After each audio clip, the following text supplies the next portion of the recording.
اسی پریشانی کے عالم میں قاضی نے آنے کا مقصد پوچھا تو انہوں نے تفصیل سے اپنی مشکل بیان کر دی۔ قاضی بھانپ گیا کہ یہ معاملہ ٹیڑھا ہے اور اس کی تصدیق کے لیے بڑی سوچ و بچار اور ذہانت کی ضرورت ہوگی۔ قاضی سمجھدار تھا، اس نے کہا آپ نے کھانے کے بارے میں جو حیرت انگیز انکشاف کیا ہے ان کی تفتیش کر لوں، پھر آپ کے مسئلے کا حل پیش کروں گا۔ اس کے لیے مجھے 3 دن کی مہلت درکار ہوگی۔ آپ آج سے چوتھے روز تشریف لے آئیں، حل پیش کر دیا جائے گا۔ تینوں دوست اجازت لے کر وہاں سے چلے گئے۔ قاضی ان کے جانے کے بعد خاصا پریشان اور مضطرب تھا۔ اس نے ان دکانداروں کو بلوایا جن سے چاول خریدے تھے۔ قاضی نے پوچھا اس نے یہ چاول کہاں سے منگوائے تھے؟ دکاندار نے کاشتکار کا نام بتایا۔ قاضی نے کاشتکار کو طلب کیا اور ان سے پوچھا یہ چاول اس نے کہاں سے لیے تھے؟ کاشتکار نے بتایا حضور، چاول کی بوریاں لاتے ہوئے راستے میں میرے نوکر پر ڈاکو نے حملہ کیا اور اس کے سینے میں خنجر لگا۔ سینے میں خنجر لگنے کی وجہ سے اس کے سارے جسم کا خون چاول کی بوریوں میں گرنے لگا اور وہ چاول پوری طرح خون میں ڈوب چکے تھے، لیکن میں نے ان ڈاکوؤں سے جان چھڑا کر ان چاولوں کو اچھی طرح دھو کر اس دکاندار کے حوالے کر دیے تھے۔ قاضی سمجھ گیا کہ سلطان عبدالعزیز کا بیٹا سچا تھا اور اسے انسانی گوشت کی بو کیوں محسوس ہوئی تھی۔ اس کے بعد قاضی نے قصاب کو بلوایا جس سے گوشت خریدا تھا۔ قاضی سے دریافت کیا کہ وہ گوشت جو اس نے دیا تھا وہ کس چیز کا تھا؟ قصاب نے جواب دیا کہ بکرے کا۔ قاضی نے پوچھا بکرا تم نے کہاں سے لیا؟ تو اس نے بیپاری کا نام بتایا۔ قاضی نے بیپاری کو طلب کیا اور اس سے پوچھا یہ بکرا تم نے کہاں سے حاصل کیا تھا؟ اس نے جواب دیا بکری کا بچہ میں نے خود پالا تھا۔ قاضی نے پوچھا یقین سے کیسے کہہ سکتے ہو کہ یہ بکری کا بچہ ہی تھا؟ اگر میں یہ کہوں کہ کتے کا بچہ تھا تو تم کیا کہو گے؟ بیپاری نے جواب دیا حضور والا، یہ بچہ میری اپنی بکری کا تھا، بچپن میں اس کی ماں مر گئی تھی اور یہ کتیا کا دودھ پی کر پلا تھا۔ قاضی نے اسے واپس بھیج دیا۔ وزیر کے بیٹے خالد کی بات کی تصدیق ہو گئی تھی۔ قاضی نے اپنے باورچی کو بلایا اور اس سے اس کی ماں باپ کا پوتا پوچھا۔ باورچی کی ماں زندہ تھی، اس کو بلا کر اس بات کی صداقت بھی معلوم کر لی کہ وہ اپنی ماں باپ کی ناجائز اولاد تھا، اور اسی طرح حاکم کے بیٹے علاء الدین کی بات بھی بالکل سچی نکلی۔ تصدیق کرنے کے بعد قاضی بہت پریشان بیٹھا تھا اور اسی سوچ میں گم تھا کہ اتنے میں شہزادی کمرے میں داخل ہوئی۔ اپنے باپ کو سوچ و بچار میں غرق پایا تو کہنے لگی ابا جان کیا ہوا؟ آپ بہت بے چین دکھائی دیتے ہیں۔ قاضی نے سارا ماجرا بیان کر دیا۔ شہزادی نے کہا ابا جان گھبرانے کی کوئی ضرورت نہیں، میں اسے حل کر دوں گی، آپ انہیں آنے دیں۔ قاضی نے کہا بیٹی تم نہیں جانتی، تینوں لڑکے بڑے چالاک، ہوشیار اور ضدی ہیں، ان کی تسلی کوئی نہیں کر سکتا۔ میں ڈرتا ہوں کہ ان کی وجہ سے کہیں عہدے سے ہی جواب نہ مل جائے۔ شہزادی بولی آپ فکر نہ کریں، ایسے نوجوانوں کو اچھی طرح جانتی ہوں، میں انہیں لاجواب بھی کروں گی۔ قاضی نے کہا بیٹی ایسا ہرگز مت کرنا، تمام معززین اور درباری ان تینوں سے پناہ مانگتے ہیں، ہمارے لیے کوئی مصیبت نہ کھڑی کر دیں۔ بہتر یہی ہے کہ ان کے معاملے سے تم نہ دخل دو، میں خود کوئی ترکیب سوچ کر ان سے خلاصی کر لوں گا۔ شہزادی نے کہا میں لڑکے کا روپ دھار کر ان کی تصحیح کروں گی، میں اس معاملے کی اہمیت سے اچھی طرح واقف ہوں۔ چوتھے روز تینوں دوست قاضی کے گھر پہنچ گئے۔ قاضی نے انہیں آراستہ کمرے میں احترام سے بٹھایا اور کہا تمہارے سوال کا جواب میرا نوجوان بیٹا دے گا۔ اتنے میں قاضی کی بیٹی عربی نوجوان کے روپ میں داخل ہوئی۔ قاضی نے اس کا تعارف مہمانوں سے کرایا کہ یہ میرا بیٹا شمس الدین ہے، حال ہی میں اپنی تعلیم مکمل کر کے آیا ہے۔ تینوں دوست اس حسین خوبرو لڑکی کو دیکھنے لگے۔ شہزادہ سیف الدین نے کہا یہ لڑکے کے روپ میں انتہائی ذہین اور سمجھدار لڑکی ہے۔ خالد نے کہا یہ بے حد حسین اور بے شمار خوبیوں کی حامل ہے۔ علاء الدین نے کہا اس کے ستارے بڑے بلند ہیں، اس کی خوبصورت چہرے پر عجیب دلکشی پیدا ہوتی ہے، مگر یہ ہمیں احمق سمجھتی ہے۔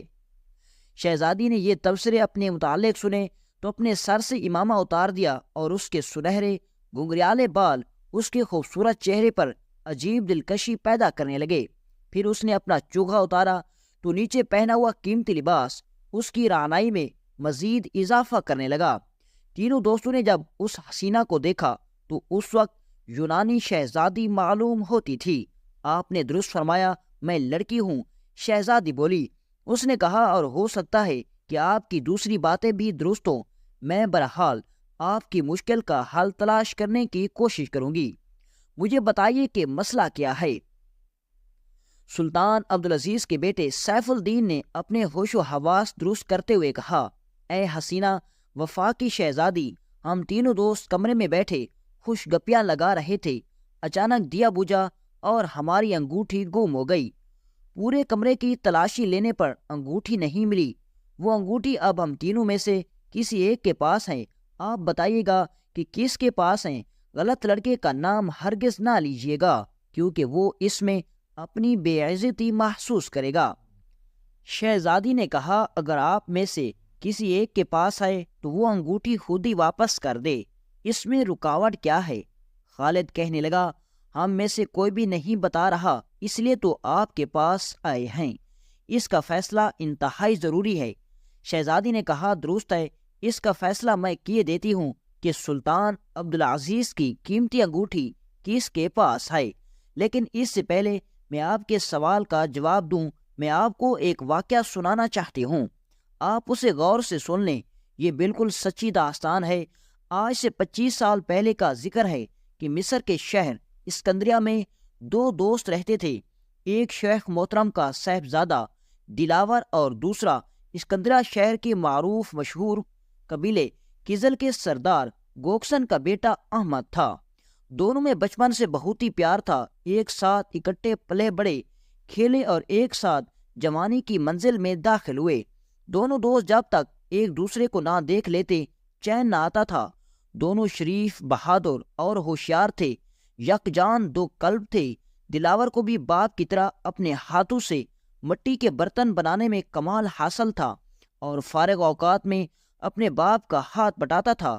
ان دونوں ہر سال شوال کے مہینے میں دریا کے کنارے سرسبز و شاداب وادی میں عظیم الشان میلہ لگتا تھا، جس میں یونان، مصر، شام، ایران اور ترکستان کے سوداگر، طبیب، سنیاسی، نجومی، بازیگر، شعبدہ باز، بردہ فروش، حسین و جمیل رقصائیں، ڈھگ اور ہر قسم اور ہر کماش کے لوگ آتے تھے۔ نامور قبیلوں کے سرداروں سے لے کر ادنا غلاموں تک ہر عمر اور ہر قسم کے لوگ میلہ دیکھتے۔ شمشیر زن ماہر دور دراز جگہوں سے آ کر شمشیر زنی کے جوہر دکھاتے۔ اسی طرح چھوٹا بڑا، نوجوان، بوڑھا، مرد اور عورت سبھی اس 10 روزہ جشن میں شریک ہوتے۔ قصہ مختصر، لوگ میلے کی رنگینیوں اور دلچسپیوں کے لیے 22 مہینے انتظار کرتے اور پوری تیاریوں سے شامل ہوتے۔ شیخ محترم بھی ہر سال میلے میں اپنی دکان سجاتا اور اپنے ہاتھ سے بنائے ہوئے خوبصورت برتن پیش کرتا اور انہیں فروخت کر کے ہزاروں کماتا۔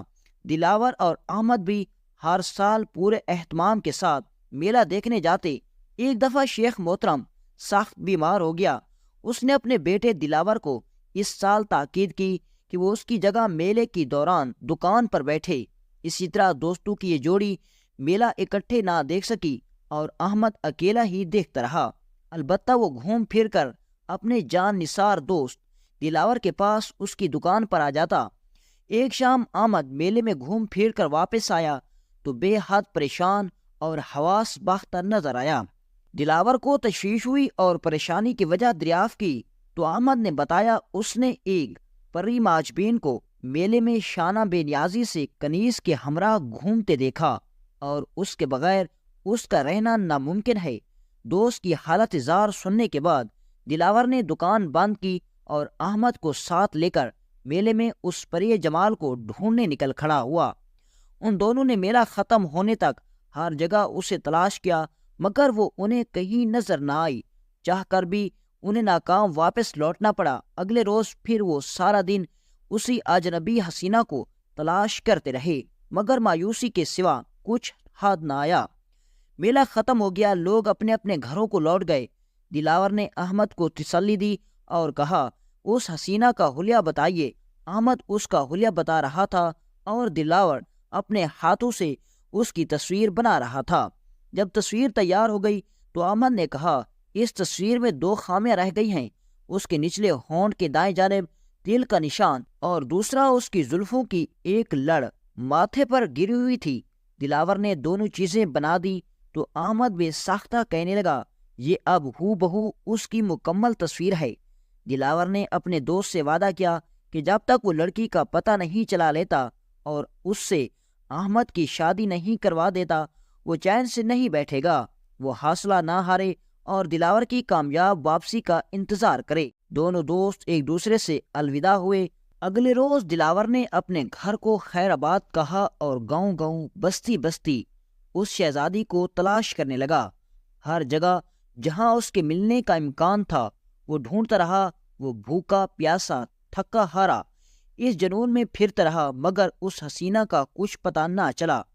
اس کے والدین اور عزیز و اقارب نے اسے بہت سمجھایا، مگر وہ اپنے پیارے دوست سے کوئی گاؤں کوئی آبادی نہ چھوڑی جہاں اس نے تلاش نہ کیا ہو۔ اسی دوران وہ اپنے عزیز دوست کو بھی نہ مل سکا۔ البتہ اسے کسی شناسا کی زبانی پتہ چلا کہ وہ بہت زیادہ بیمار ہے اور بہت کمزور ہو گیا ہے۔ بہت اس کی حالت بگڑ گئی، مگر وہ اپنی سچی لگن کے سہارے اس حسینہ کو ڈھونڈتا رہا اور ہمت نہ ہاری، یہاں تک کہ تلاش کرتے کرتے پورا سال گزر گیا اور اگلا میلہ منعقد ہو گیا۔ پھر وہ پورے 10 دن 10 رات میلے میں گھومتا اور تلاش کرتا رہا، مگر اسے کوئی کامیابی نہ ملی۔ وہ میلہ بھی ختم ہو گیا۔ اسی دوران احمد کے والدین اس کے متعلق بہت فکر تھے اور آخر محنت سماجت کر کے اسے گھر لے گئے۔ دلاور کے گھر والوں نے اسے مجبور کر کے اس کی شادی کروا دی اور شادی کر کے سیدھے راستے پر آ جائے گا اور وہ آوارہ گردی ختم کر دے گا۔ سہاگ رات جب دلاور اپنی نئی نویلی دلہن کے کمرے میں آیا اور اس کا گھونگھٹ اٹھایا تو یکدم پیچھے ہٹا جیسے اس پر بجلی گر گئی ہو۔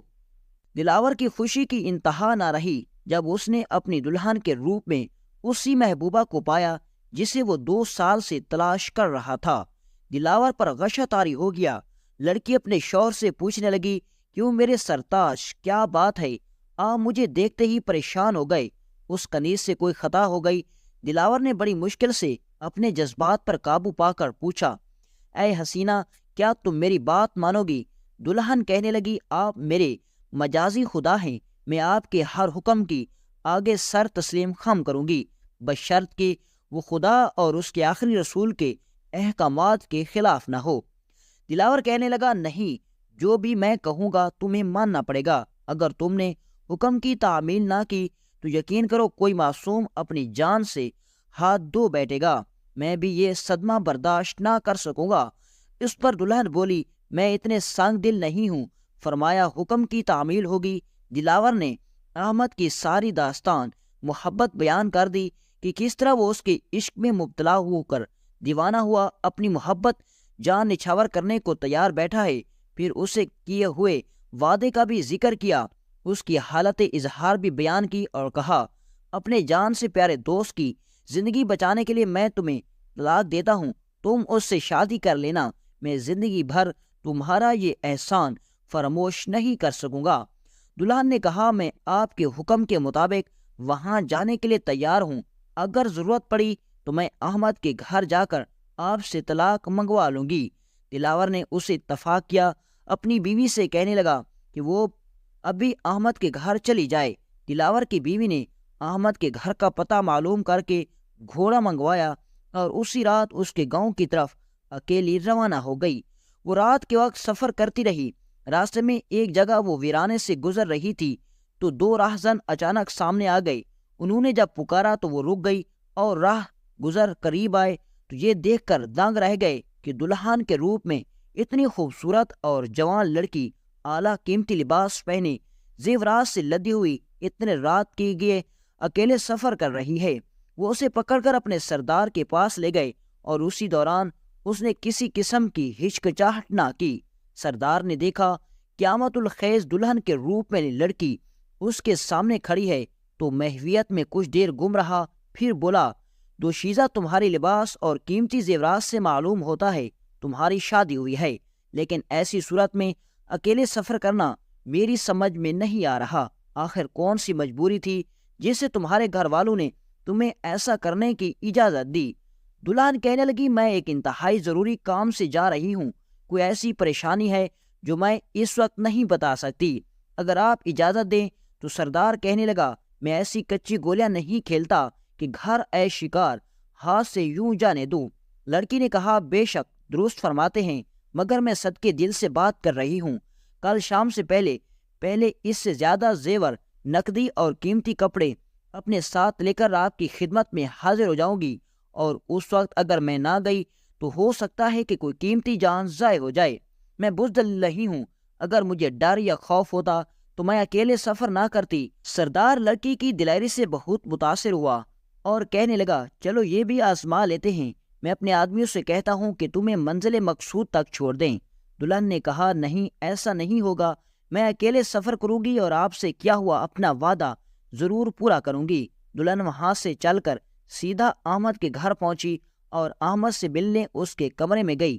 احمد نے جب اس دلربا شہزادی کو اچانک آنکھوں کے سامنے دیکھا تو بہت حیران ہوا۔ اس کی لازوال محبت کی حسینہ اس کے سامنے کھڑی تھی، اس کے سپنوں کی حسین تعبیر اس کے روبرو تھی۔ وہ خاموش نگاہوں سے اپنی محبوبہ کا رخ زیب دیکھ رہا تھا۔ اس حسینہ نے خاموشی توڑی اور کہا آپ نے میری چاہت کی اور یہ ادنا کنیز آپ کی خدمت کے لیے حاضر ہو گئی ہے۔ احمد نے جب یہ طلسمی کلبہ ترنم آواز میں اس حسینہ کے منہ سے سنے تو بڑے معتبانہ لہجے میں کہنے لگا اے پرستان کی شہزادی، تم کون ہو اور کہاں سے آئی ہو؟ تمہارا لباس اور چہرہ بتا رہا ہے تم نئی نویلی دلہن ہو، مجھے بتاؤ یہ قصہ کیا ہے؟ دلہن کہنے لگی آپ کو اس سے کیا مطلب، میں تو ساری دنیا کو چھوڑ کر آپ کے قدموں میں آ گئی ہوں اور اب عمر بھر کہیں نہیں جاؤں گی، یہ میرا آخری فیصلہ ہے۔ احمد نے کہا بے شک میں تمہارے پیار اور عشق میں زندگی اور موت کی بازی لگا چکا ہوں، مگر میں یہ ضرور جاننا چاہتا ہوں کہ تم کون ہو اور تمہیں کس نے میرے پاس بھیجا؟ قریبی پڑا ہوا خنجر اٹھا کر کہا اگر تم نے مجھے ان سوالوں کے صحیح جواب نہ دیے تو میں اسے اپنے سینے میں اتار کر اپنی زندگی ختم کر لوں گا۔ حسینہ نے اصل راز کا انکشاف کر دیا۔ یہ سنتے ہی احمد نے کہا تم میرے عزیز جان دوست کی بیوی ہو اور میری حقیقی بہن، اس بھائی کے دروازے تمہارے لیے سدا کھلے رہیں، اور بڑی تکریم اور احترام سے بہن کو بٹھایا اور اس کی خدمت مدارت کی۔ اگلے روز صبح دلہن نے احمد سے واپس چلنے کی اجازت مانگی تو اس نے کہا بھائی بہنوں کو عزت آبرو کے ساتھ رخصت کیا کرتے ہیں۔ اس نے بے شک قیمتی زیورات اور نقدی دے کر اپنی بہن کو رخصت کیا اور اپنے آدمیوں سے کہا اسے اس کے گھر چھوڑ کر آئیں۔ دلہن نے اکیلے ہی جانے کی ضد کی تو احمد کہنے لگا اتنے زیورات نقدی وغیرہ کے ساتھ تمہارا اکیلے سفر کرنا مناسب نہیں، مگر وہ ڈٹی رہی اور کسی کے ساتھ جانے پر تیار نہ ہوئی۔ آخر احمد کو ہتھیار ڈالنے پڑے اور اس نے مسکراتے ہوئے اپنی پیاری بہن کو الوداع کیا۔ احمد کے گھر سے چل کر وہ راہزنوں کے ٹھکانے پر پہنچی۔ اسے دیکھتے ہی سردار کی روح خوش ہو گئی اور اس نے تمام زیورات، نقدی اور قیمتی کپڑے سردار کے سامنے رکھ دیے اور کہا وہ اپنے وعدے کے مطابق آ گئی ہے، اب سردار کو اختیار ہے جو حکم دے۔ سردار سخت حیران تھا اور سوچ رہا تھا یہ کیسی لڑکی ہے، اتنی بہادر، دلیر اور سچی۔ اس نے سردار کی زندگی میں انقلاب برپا کر دیا۔ سردار کبھی اسے دیکھتا اور کبھی سامنے پڑی ہوئی بیش قیمتی اشیاء کو۔ وہ اصل مسئلے پر جتنا بھی غور کرتا اتنا ہی خود کو الجھتا ہوا محسوس کرتا۔ آخر اس سے رہا نہ گیا، لڑکی سے پوچھنے لگا تم کون ہو اور یہ سب کیا چکر ہے؟ دلہن نے کہا آپ تو راہزن ہیں، آپ کو اس سے کیا ہو میں کون ہوں اور یہاں کیسے آئی ہوں؟ آپ اپنی دولت سمیٹیں اور میں آپ کی کنیز بن کر آپ کے قدم بوسی کے لیے موجود ہوں۔ سردار نے لڑکی کو کہا دیکھو لڑکی، میں نے آج تک زندگی میں ہار نہیں مانی، تم نے نہ صرف میرے پختہ عزم کو متزلزل کیا بلکہ میری ہمت اور قوت کو شکست دی۔ میں تمہاری داستان ضرور سنوں گا، خواہ اس کے لیے مجھے اپنی جان سے ہی کیوں ہاتھ دھونا پڑے۔ لڑکی نے اپنی پوری داستان سردار کو بیان کر دی۔ سردار بڑی دلچسپی اور محویت سے سنتا رہا۔ جب لڑکی اپنی داستان ختم کر چکی تو سردار کہنے لگا میں تم جیسی ذہین اور بہادر لڑکی کو اپنی بیٹی بنانا فخر محسوس کروں گا۔ آج سے تم میری بیٹی ہو۔ اس کے بعد دلہن نے سردار سے اجازت چاہی۔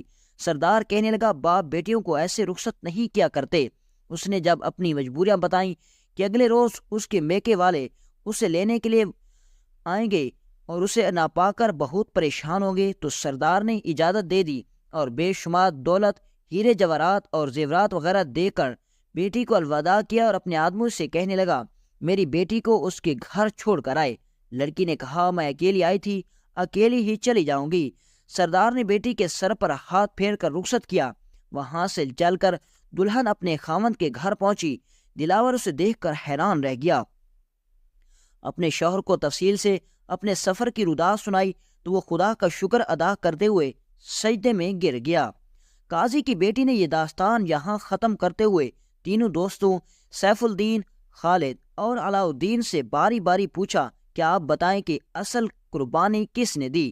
سب سے پہلے سیف الدین نے جواب دیا اصل قربانی دلاور نے دی، جو اپنا وعدہ پورا کرنے کی خاطر اپنی بیوی کو اپنے دوست کے پاس بھیج دیا۔ خالد نے کہا نہیں، حقیقی قربانی تو احمد کی تھی، جس نے اس لڑکی کو دل و جان سے چاہا اور جس کے لیے وہ موت و حیات کی کشمکش میں مبتلا ہو گیا۔ اب جب پتہ چلا کہ وہ حسینہ اس کے پیارے دوست کی بیوی ہے تو اس نے اسے بہن بنا لیا اور اس کا اظہار واقعی بے مثال ہے۔ علاء الدین بولا نہیں، وہ دونوں تو آپس میں گہرے دوست تھے، انہوں نے اگر ایک دوسرے کے لیے قربانی دی تو کسی پر احسان نہیں کیا، یہ ان کا فرض تھا۔ اصل قربانی تو راہزنوں کے سردار نے دی جو برے کام کرنے والا تھا، مگر جب حقیقت حال معلوم ہوئی تو اس نے اس لڑکی کو اپنی بیٹی بنا لیا، یہ بہت بڑی قربانی ہے۔